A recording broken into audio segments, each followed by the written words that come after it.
All right, welcome back.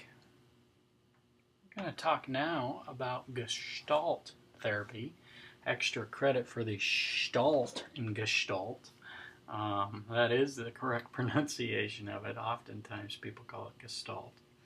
A couple of things here about it to begin with.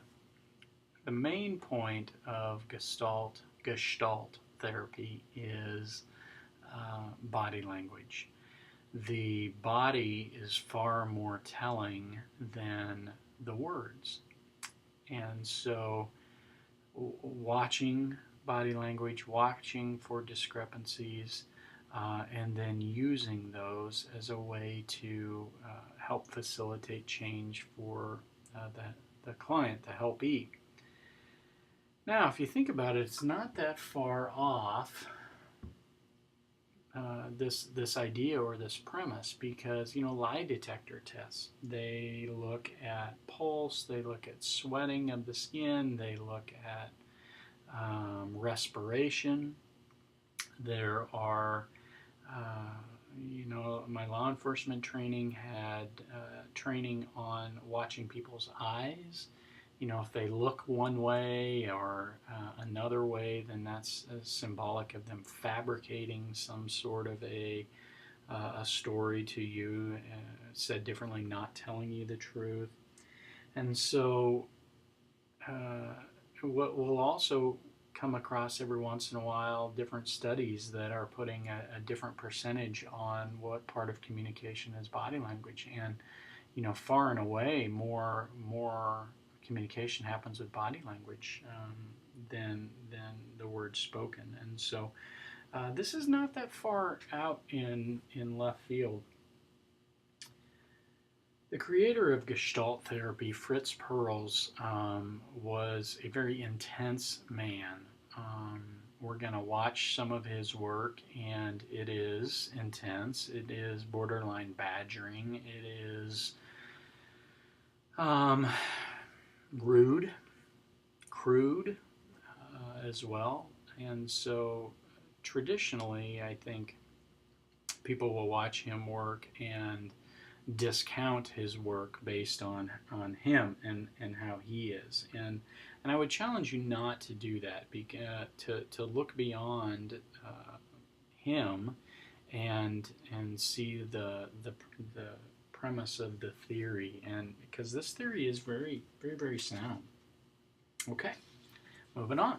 So here is Fritz Perls himself. And so, maybe 4 years ago, I was in an in-person class for theories, and I was talking about Gestalt that evening, and several of the GAs were in that night, and I said, boy, I would love to have a Fritz Perls t-shirt. I'd love to have this face on it. And so they kept that, and they kept that idea, and then we give gifts among one another at Christmas time, and they had given me a Fritz Perls Gestalt t-shirt. And so sometime swing by my office. I've got it setting in here. I'd love to show it to you. So anyway, on to Fritz. So it was founded, Gestalt therapy was founded by Fritz Perls.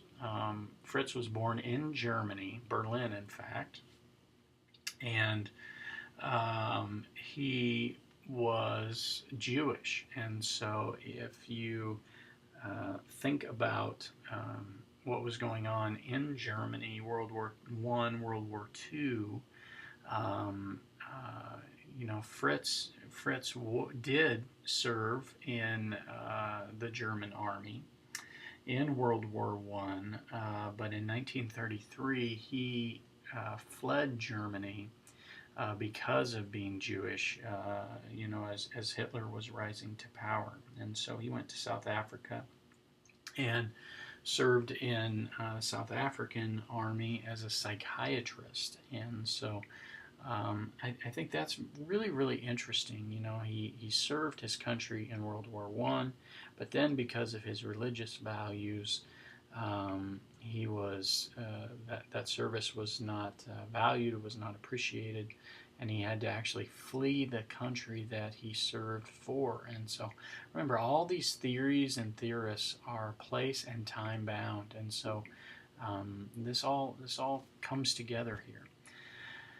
He was from a lower middle class family, was by all accounts a troublemaker, and when you watch him do his work, it is easy to see that's not much of a stretch. He had this idea that experience in the body is a carrier of emotional wisdom and conflicts, and so the body is telling. The body is telling of what's going on in the mind.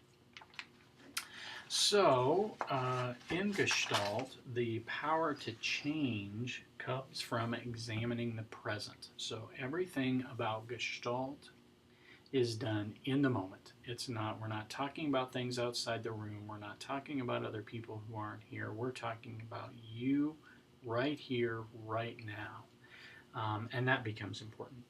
So it's experiential. It's not just talking about feelings, but experiencing them in the moment. So it's a here and now with a lot of questions about what and how, what's going on, how is that happening, all of those kinds of things. So the goal in Gestalt is to help the client gain awareness of what they're experiencing and how they are experiencing it. And so we learned about immediacy and person-centered. That comes in here as well. But if clients have awareness, that's all that's needed for them to grow. And so that's the counselor, the therapist, the helper that helps give them that awareness. Here's a great quote from Fritz. Clients have to grow up, stand on their own 2 feet, and deal with their life problems themselves. This is a sentiment echoed by other theorists.